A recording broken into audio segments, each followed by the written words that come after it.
அனைவருக்கும் வணக்கம். மகாபாரதத்தில் நம்ம இன்னைக்கு ஆதி பருவத்தில் பகுதி 3 பார்க்க போகிறோம். கங்காதேவி இவ்வாறு சொல்லிவிட்டு சென்றதும் அவள் கூறியது சந்தனு மன்னனோட மனதில் ஆழமாக பதிஞ்சது. அதன் விளைவாக அவன் தவ வாழ்க்கையில் ஈடுபட தீர்மானிக்கிறான். கிட்டத்தட்ட ஒரு முனிவன் போல வாழ்ந்து அந்த மன்னன் தன்னுடைய நாட்டை நீதியுடனும் அன்புடனும் ஆண்டு வர்றான். காலமும் அதிவேகமாக கடந்து போய்கொண்டே இருக்குது. சந்தனு மன்னன் ஒரு நாள் தன்னந்தனியாக கங்கை கரை ஓரத்தில் உலாவி கொண்டிருந்தான். அப்போது அவன் அழகிய ஒரு இளைஞனை சந்திக்கிறான். அந்த இளைஞனோட செயல்கள் அனைத்தும் வேந்தன் கவனத்தை கவர்ந்தது. அந்த இளைஞன் தெய்வீக பேரழகு அவனை வசப்படுத்தியது. இதுக்கெல்லாம் மேலாக அவனோட வில் அம்பு விளையாட்டில் தனித்தன்மை மிளிர்ந்தது. அம்புகளை கொண்டு பெருக்கெடுத்து ஓடிய கங்கா நதியை ஓட விடாமல் அணை போட்டு தடுத்தான். அந்த தருணத்தில் அங்கு தேவதை போன்ற பெண் ஒருத்தி வர்றா. அவள் யாரென்று சந்தனு மன்னனுக்கு அடையாளம் கண்டுபிடிக்க முடியலை. அப்போது அவள் மன்னனிடம், நான் கங்காதேவி, இவனுடைய தாய் என தன்னை அறிமுகப்படுத்தி கொள்கிறா. இந்த இளைஞன் நதியில் மூழ்கடிக்கப்படாமல் காப்பாற்றப்பட்ட உன்னுடைய 8வது மகன்னு சொல்கிறா. அதை கேட்ட மன்னனோட மனதில் முன்பு நிகழ்ந்து போன செயல்கள் ஞாபகத்துக்கு வருது. அதன் விளைவாக அவன் பிரமிச்சு நிற்கிறான். தேவவிரதன் என்னும் பெயர் பெற்ற இவன் நம்முடைய செல்வன் ஆவான். முன்பு கூறியபடி இதுவரை அனைத்து பயிற்சிகளையும் கொடுத்து இவனை வளர்த்திருக்கிறேன். பரசுராமரிடமிருந்து வில் வித்தையை பயின்றிருக்கான். வில் வித்தையில் இவன் தன் குருவான பரசுராமருக்கு சமமானவன் ஆவான்.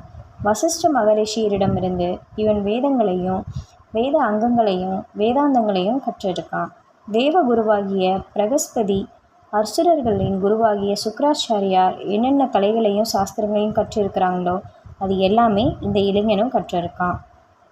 யுத்தம் செய்வதிலையும் ஆட்சி செய்வதிலையும் வல்லமை படைத்த வீரன் இவன். நமது மைந்தனாகிய இவனை நான் திரும்பவும் மனமோன் தங்கிட்ட ஒப்படைக்கிறேன்னு ஏற்றுக்கொள்ளுங்கள்னு அவள் அந்த இளைஞனை சந்தனு மன்னன்கிட்ட ஒப்படைச்சி விட்டுட்டு போயிடுறா. சந்தனு மன்னன் தேவவிரதன் தானும் தன்னுடைய நாடும் பாக்கியம் பெற்றதாக உணர்றான். மகிழ்ச்சியோட தேவவிரதனை தன் அரண்மனைக்கு அழைச்சிட்டு போகிறான். தக்க காலத்தில் தேவவிரதனுக்கு யுவராஜனாக பட்டாபிஷேகம் செய்கிறான். அந்த இளைஞன்கிட்ட இருந்து திறமைக்கும் அறிவிக்கும் ஆற்றலுக்கும் ஏற்றவாறே பித்ரு பக்தியும் அவனிடத்தில் தலை சிறந்து திகழ்ந்தது. அமைதியாக 4 ஆண்டுகள் கடந்து போயிடுச்சு. அதன் பிறகு நிகழ்ச்சி ஒன்று நடக்குது. சந்தனு மன்னன் யமுனை நதி அருகே உலாவி கொண்டிருந்தான். அப்போது ஒரு இடத்துல சொல்ல முடியாத அளவுக்கு இனிமை நிறைந்த நறுமணம் கமழ்வதை உணர்றான்.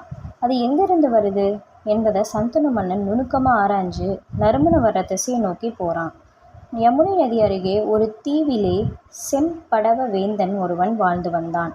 அவனுடைய செல்வியின் பெயர் சத்தியவதி. முனிவர் ஒருவர் வழங்கிய வரத்தின் விளைவாக அந்த நறுமணம் அவள்கிட்டருந்து வந்து கொண்டிருந்தது. அந்த மங்கையை பார்த்த உடனே மன்னன் அவள் மீது காதல் கொள்கிறான். அவன் இருந்த இடம் ஒரு குடிசையாக இருந்ததை அவன் பொருட்படுத்தலை.